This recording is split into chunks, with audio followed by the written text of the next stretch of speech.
Oh, hey, Alan, how are you today? Yeah, good. Thanks, Charlie. Thanks for having me. Oh, it's absolute pleasure. Now, the question I always ask everybody is, how do you like your coffee in the morning?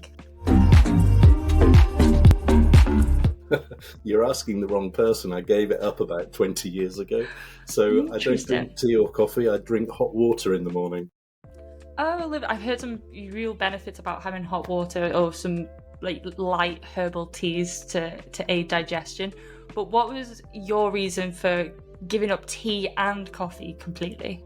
I'd never drunk tea since I was a kid. I just didn't like the taste. And then I was driving to a conference, and on the radio, a guy was saying, caffeine's not good for you. So I thought, well, I won't have one today. And then on the way back, I was thinking, how many cups of coffee would you have had? And it was eight. So I Yeah. thought, not such a good idea. So gave it up there and then, and haven't touched it since. Well, you look bright-eyed and full of energy, so it's clearly it was a really good approach.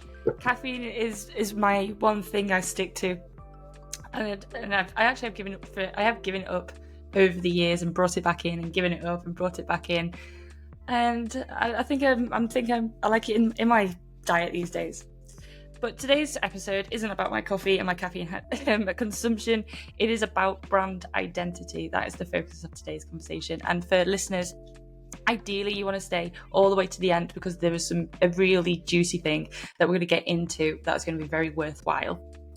So I always like definitions, Alan, on my podcast because we're in a world of business where sometimes the definitions get a bit merged and we don't fully understand these words and jargon, and nobody in the boardroom wants to put their hand up and say, actually, I don't understand what this means. So just to precipice today's episode, tell me, what is brand identity? Yeah, Charlie, I agree with you around definitions, but at the same time, I think the tendency to move in that direction actually creates a lot of complexity unnecessarily, and people strive for this kind of academic, theoretical definition that nobody can disprove, but then what value does it add? So for me, brand identity is the personality and character of an organization and what it stands for, full stop. And then that's manifested through its values and purpose and its visual identity and all of that stuff. But ultimately, the personality and character of an organization. And what is it that you do and why do you do it? So the work that I do with organizations helps them to align their organization vertically and horizontally in order to deliver a great customer experience. And the starting point is the brand identity. My background is commercial hospitality management, so I used to run five-star hotels and conference centers and that sort of thing. And without knowing it, what I learned was a number of things actually, but just give you three. One is that the customer is the only reason the business exists. You know, if you haven't got customers, there's no point for the organization. Secondly, you're wholly dependent on the people in front of your customers for your reputation, and sometimes we forget that. And then finally, you're running one business. And when I moved out of hospitality, I discovered that other industry sectors actually don't pay much attention to that. They allow the functions to compete for the limited resources that are available and squabble amongst themselves to get what they can. And then they wonder why it's not working. So this one business management through aligning the organization with its root in the brand identity is the work that I do to help organizations. And one of the taglines that you said to me, which I really love, and I want to make sure we say at this point, and it's bringing value to life. That was a beautiful sentence that you said. Can you, before we dive into some of the meat of today, tell me a little bit more about that? Yeah, well, values, since the first book I had published on this topic, that was 2013, so more than 10 years ago, right?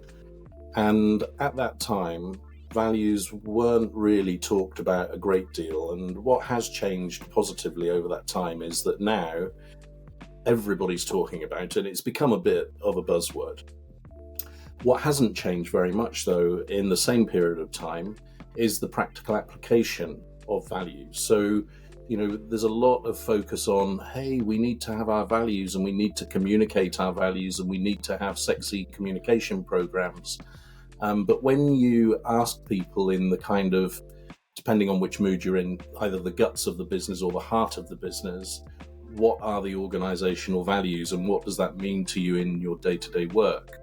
Not very many people still can answer that question. And I think the reason for that is that historically values has been in the territory of either human resources or marketing or corporate communications. And all of those are support functions. They're not the guts of the business. And for me, what we need is more people, more operators that are bringing values to life in the organization. And what's become an even more of a signature phrase is that values are for living, not for laminating. Because just because you've got your values, the 5 values across your wall, across the office, doesn't mean that actually everybody is making decisions around those values within the company. Yeah, exactly. And there's a story from the northeast of the UK, and this company, one of their values was trust. And it was a board meeting to look at the capital expenditure investment for the following year. And on the list was £1 million investment in clocking in and clocking out technology, so that they could understand when employees were on site and off site and all of this. And one of the directors said, how is this in line with our value of trust? And of course it's not. And they came to the conclusion that they should not invest that money there, they should invest it somewhere else. But that's, I think, a brilliant example of how values should be applied at a very senior level. And if you in your organization are not using it in that way, why not? I like that as a story because that is a great example when you do have all of these scenarios and when you've got all of these projects coming across your desk, and how do you evaluate? That's what we're saying here, is how do we evaluate some of these decisions that we're making? And what sometimes that is always, for me, it's always that thing of perception of decisions that the senior C-suites make and actually how it's received by the team. So let's break down this example that you've just given. That C-suite, that board of directors, they've gone, well, we as a KPI need to understand when our employees are on location so we can measure productivity level, and so that we can then work out what's everybody's capacity, blah, blah, blah. Also, none of that is malicious. That is very much thinking operationally in their business. These are some of the these are the things that we need to measure so we can almost help them. Sometimes if you can see that employees are working too much, you might want to be like, oh, we might need to think of some more solutions on how to give them more capacity. Great conversation. But like you said, actually the solution that they derived at, that they were then discussing, that endpoint of giving it the green light, it hadn't been evaluated against the values of how it would have been perceived against the employees. And it's such an easy mistake to make when you're in the thick of it as well. Yeah, and even at a less senior level, it's the same thing. So let's think of another story. You've got somebody working on a help desk, and they receive a call from an employee saying, I've got a call with my boss in 5 minutes, and I've just spilt coffee all over my desk. Can you help me? And this is an organization, let's say, where innovation is one of their core values. And the help desk operator could say, I think you probably should know that it's a night cleaning service here. And so everything will be tidied up for you overnight and it will be sorted for you in the morning. Now, that's absolutely not demonstrating very much innovation. Whereas if the help desk operator said, it's going to be fine, 5 minutes is more than enough time for us to sort this out. I'm just going to have a look at the system that shows me where empty desks are. I've just located one, 2 rows behind you. Go and make your way there and log in. And by the way, how do you take your coffee? I'll have you one sent up. Look at that for a service, an experience. I like it. Like I said, dare I say the words, it's like thinking outside of the box, but because it is, that example is it is innovation. But it's almost reminding us that there are several solutions to any challenge that we're presented. Now, one of the things that you said to me is we're gonna talk about if they've when a company is in one position and they're actually looking to grow and they want to change what their focus is. This is what we're just circling back to some of your points that you made earlier. So if a company is looking to go from a more product-focused entity and actually to a more experience-focused entity, what would the steps be like? Because I think that coffee and allowing that employee to be able to move to another desk, that's a great experience, as a really good example, rather than a product focus of just like leaving it. You just leave it and it'll be there the next day. Yeah.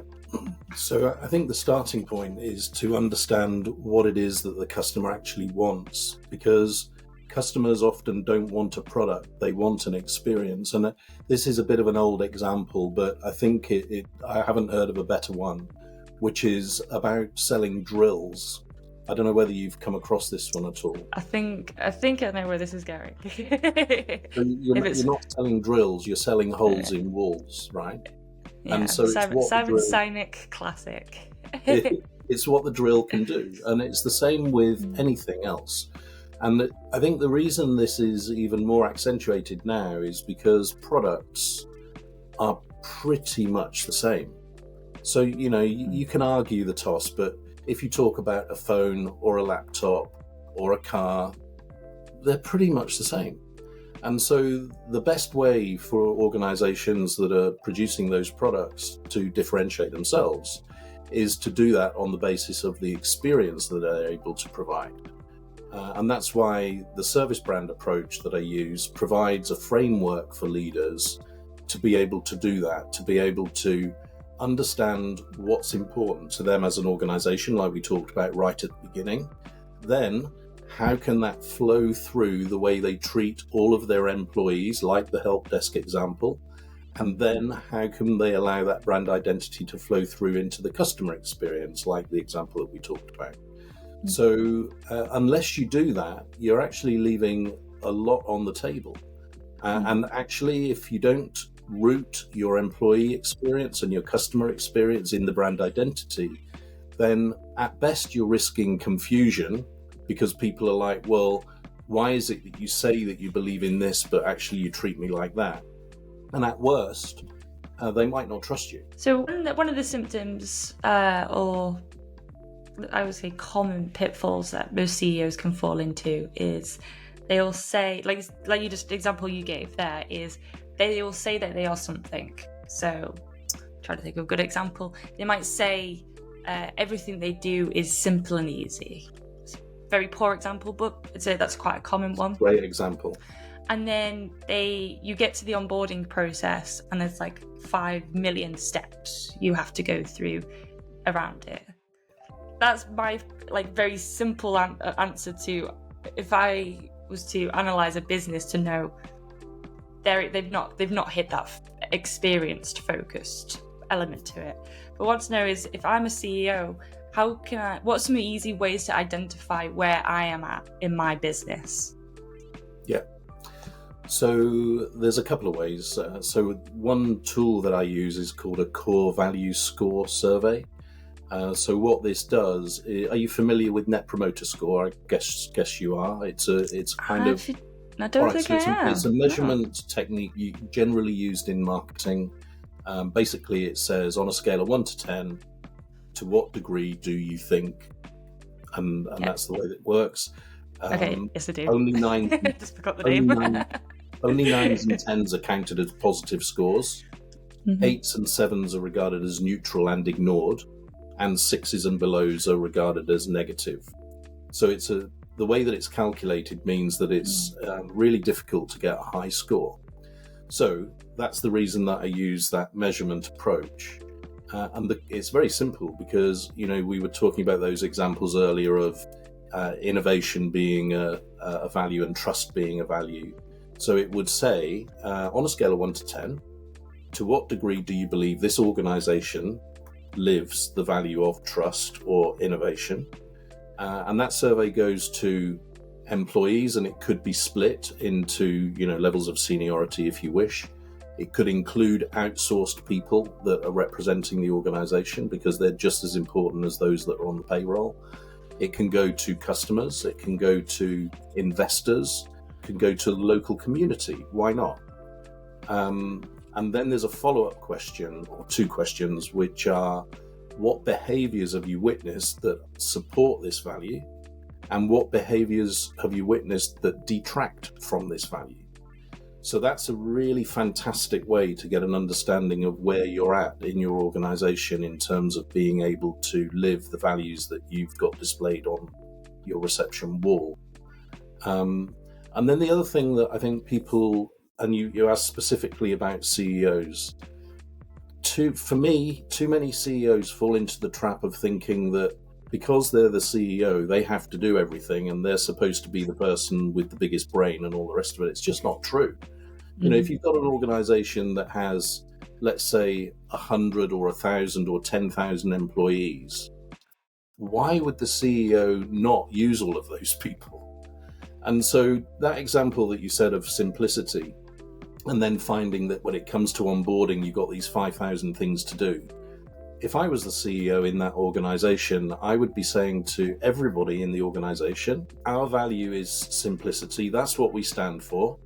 And I want everybody to call out anything that we do that doesn't meet that requirement. And sometimes it might be that there's a reason that it needs to be in place and we'll have to find out why and justify it. But otherwise we will change it. Mm-hmm. And so then you tap into those 100 or 1,000 or 10,000 people, mm-hmm. rather than having the weight of all of that on your own shoulders. And I love that, because it is a very common thing for CEOs.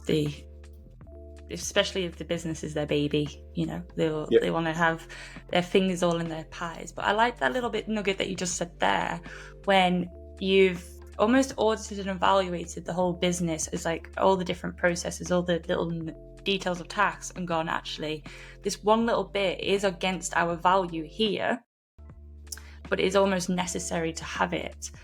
For me, that's the mother of invention and innovation, because that's if the obvious solution isn't hitting our mark, well then why don't we just sit there and create 50 other solutions that could possibly be more in line with our values, and then evaluate different ideas? That's where my brain goes to. Yeah, mine's similar space. You might think that it's slightly different in that I guess the phrase that comes to mind is pragmatic practicality. So I think one of the challenges with the values space is that everybody thinks it's some sort of nirvana where everything's beautiful and rosy and shiny. And I think it's actually quite the opposite of that. I think values actually is really helpful as a handrail to help us navigate our way through what is often a dirty, pretty shitty world in business. And so you can ask yourself the question, when I've got this decision to make or this situation to deal with, let me refer to our values and let that guide what I choose to do. And then exactly like you said, if for any reason at this moment in time, you believe that for whatever reason, you cannot make a decision based on the values, then that's fine. That's for you to do. But then be able to explain that to everybody. And it might be a timing thing, it might be a regulation thing, it might be an exception thing, but you need to be able to explain it.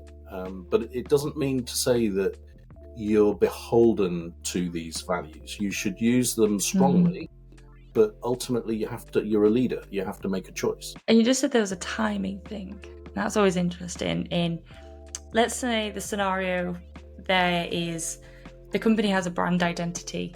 They could also have a number of employees that are not driven by the same company values, for example. But when is it the right time to do a bit of a company audit of your values and this engagement? you've got to be doing it all the time. So, and I think when you say audit, again, I think there's a tendency for us to slip into this highly processed rhythm where you say, oh, we're going to have an annual audit. I remember working for an organization and they had an annual employee opinion survey. And I was told that the timing was going to change. And I was curious about this. They said that they were going to delay it for 6 months. And when I asked why it was going to change, they said, because we don't think we're going to get very good results if we do it right now. And it's kind of completely missing the point, you know? So audit is supposed to be there to inform and advise and help you make better decisions for tomorrow. It's not about getting the best score. So once you start using the process and it takes over the end, which is what you're trying to achieve, you've lost it. So this thing about end being overtaken by means is very popular, actually. And if you think, you know, in organizations, what sometimes happens is that an innovation happens and everybody's really excited about it, and then over a period of time it's put in place through processes, and eventually all of the energy is sucked out of that innovation and people are just following a process because they've forgotten what it was there to do in the first place. And it just, maybe I've been unlucky, but I've seen so many organizations where that happens, rather than you maintain the freshness and the excitement about what you were trying to do in the first place. And when, so how would we measure all of this? We're talking about processes here and actually over-processing things. And if we're then trying to strike a balance between giving the employee enough room and capacity to be innovative, but then also follow the company values, kind of follow procedures to it so that we're able to output quality. We're adding so many variables to here, and it's unsurprising that people's brains sometimes explode. You know, we're just trying to strike this balance all the time, and we're trying to almost overcome all of these challenges. But so how do we measure any of this? Yeah, I think here it's a question of balancing proper hard data with feelings and feedback as well. Because yes, you can measure the hell out of everything, that's absolutely fine. You can create an industry around it, but what are you actually going to use that information for? And then secondly, if you were to ask people, how are they spending their time and how could they spend their time better, they often know, and yet we don't ask them. You know, instead we employ consultants like me to come in and do some sort of a study when it's completely unnecessary because you've got the answers on your doorstep already. But is that because they're just blind? They just can't see it? No, I think it's maybe a combination of two things. One is that a lot of people in senior positions seem to want to have proof to the nth degree, maybe to justify a decision, for instance. And then the second one is that people, for whatever reason, don't seem to have enough trust in their people. So I'm a great believer in frontline people having the best version of what is happening in the business that's good and what's not so good, and them being the best people to help sort it out. I really don't see the point of somebody parachuting into an operation like from 3 levels above. They don't really understand all of the things that are happening on a day-to-day basis, and yet they're challenged with coming up with a solution instead of just asking the guys that do the job every day. Exactly, because what's the phrase? I see it all the time, and it's when that frontline person is then training a new frontline person, the common phrase is, this is how the company say you do it, but actually this is how I do it. Right? Yeah. How many times does that come up? Because at the end of the day, they're held accountable to getting the job done, And if their current processes are they don't have a feedback loop within the process for that frontline person to tell other people to say, actually, hey guys, I've got a way better way of doing this. Look how easy this is. If there's no mechanism of communication traveling, then we're going to get scenarios where, well, they're going to be stuck with the old stuff and we're not going to be innovating.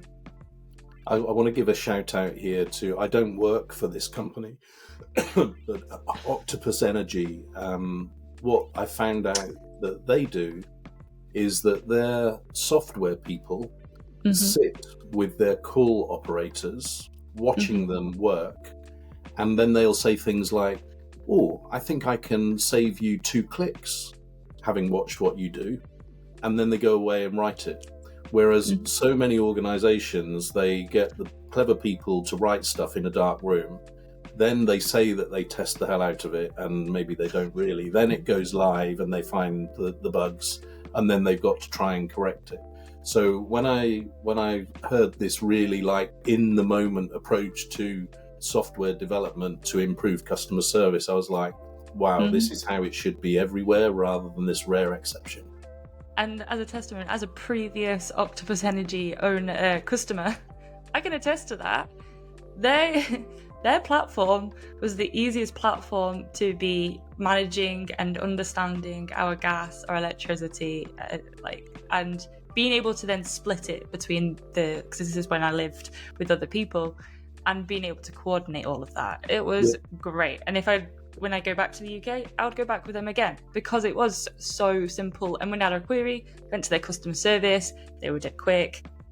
I'm their biggest fan, and it was my energy company. I shouldn't be. This is really a prime example of that brand identity of lapping all of it, because I'm here on a podcast gushing about my energy company that I was with for 4 years and probably wouldn't switch from any other provider because it was so easy and simple. But this goes back to exactly what we're saying today. You had a really great quote on your website, very famous, Jeff Bezos. Your brand identity is what people say about you when you're not in the room. This is me gushing about Octopus Energy when they're not in the room. Yeah. And this is even more important in today's landscape, because it used to be that organizations owned their brand identity. And what I mean by that is that an organization could lock the senior guys away in a room for a day or something, or hire a marketing agency or whatever, and come up with the messaging and then pump it out into the marketplace. And that's what would serve them well. Now it's changed, and actually organizations no longer own their brand identity. Instead, the brand is co-owned by the different stakeholder groups of the organization. So whether it's employees or customers or local communities or investors or service partners, whatever it is. And yourself, if you were out and you met somebody in a bar or a restaurant or whatever, and they told you who they worked for, and you said to them, oh, what's it like working there then? What they definitely wouldn't do is call up the company website and go to the careers page and tell you all the good stuff that's written there. Instead, they would tell you their felt experience. And more importantly, you believe their felt experience more than you believe what's on the official website. So the world has changed. It's no longer good enough to pump messaging out there. What I believe the new approach to marketing is to make all of your stakeholders really aware of what you stand for, live up to it, and allow them to be your marketing department. Speaking of change then, so what do you foresee for businesses then over the next 5 years? That's a big question. So do you mean from a brand identity and customer experience perspective? Yeah, let's keep it really focused today, because what do we expect over the next 5 years? A lot. If we're gonna go talk about the economy, we are, for context for people listening, we are filming this 2 days after the October budget has just been announced in the UK, and we do have the US elections. So I can say quite easily there is going to be a lot of change and lots going to happen. So let's just stick to brand identity.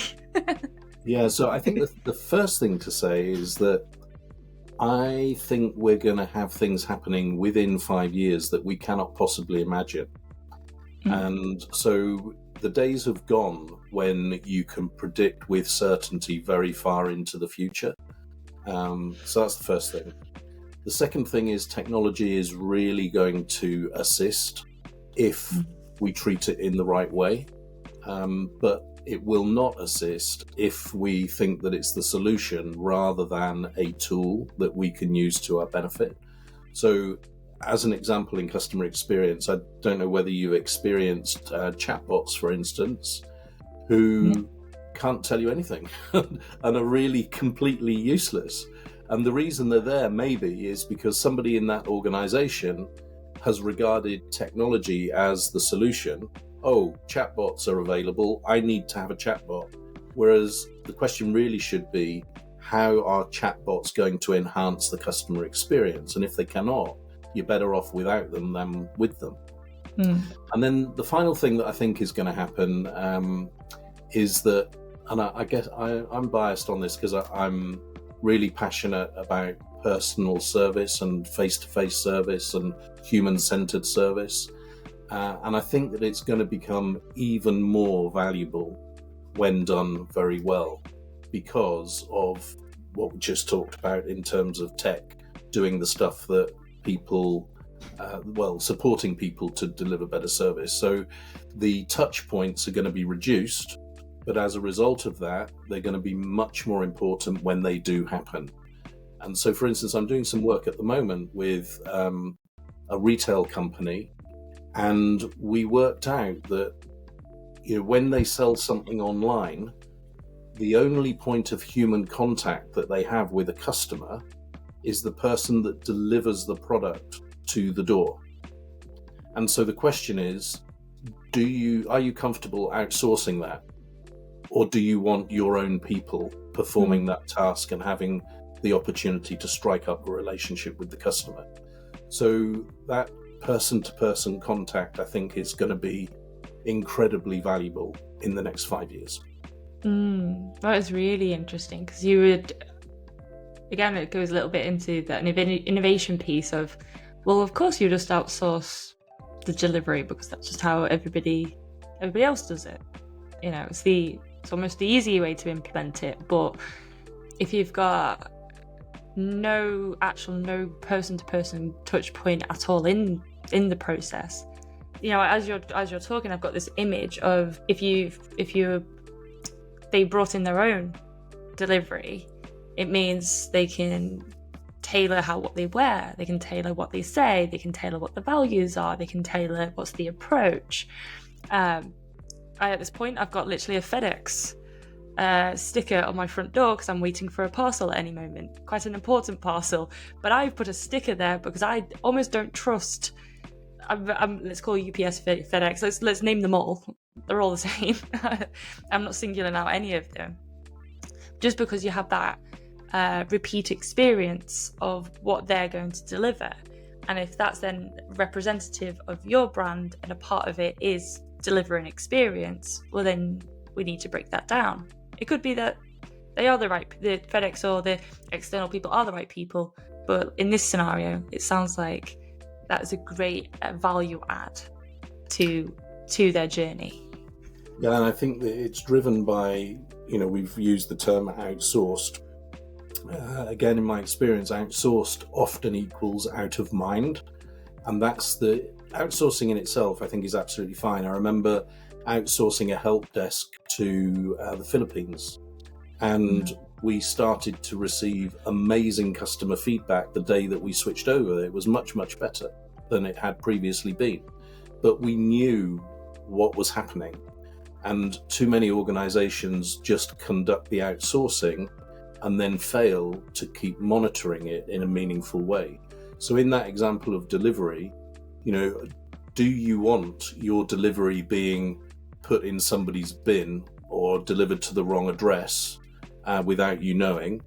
Or, like you said, would you rather have somebody in your corporate uniform saying to somebody, I guess this must be an important package for you, and I've seen the product name on the box, and we're selling loads of them because they're great. imagine the different feeling you get as a customer. Mm-hmm. There's always the little things that will make your day and that you want to talk about, you know? So speaking about the little things and those little niceties that we almost hold so dear, tell me more about your kindness work. Yeah, so this is recent.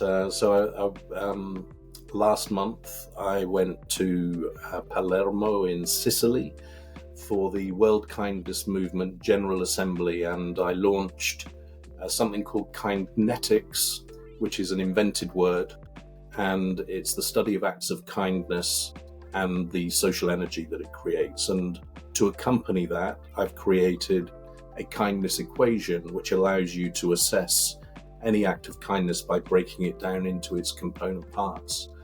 And I do believe that kindness is at the root of great hospitality.